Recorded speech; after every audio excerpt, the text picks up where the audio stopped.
მოგესალმებით ხელოსანი მამაშვილი, რემონტის დღე 5. ეხლა წავიდეთ და გაჩვენებთ თუ რა სამუშაოები შესრულა დღეს და რემონტის რა ეტაპზე ვართ. წავედით. აი ამ ოთახში რა თქმა უნდა სრულყოფილად დასრულდა სტიაშკა.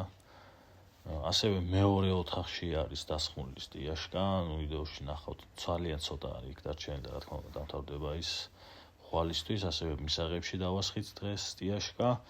და მინდა აღვნიშნო, რომ ძალიან სქლად წავიდა ამას ნუ სტიაშკას მე ვეძახით, რომ სტიაშკა რეალურად აღარ ქვია ამას, იმიტომ რომ საშუალოდ რო ავიღოთ 12 სანტიმეტრზე დაისხა მთლიანი სახლის სივრცეში და აი ვიდეოს ბოლოსკენ თქვენ ნახავთ მეტრიანი თუ რამ სიმაღლეზე არის დასხმული სტიაშკა.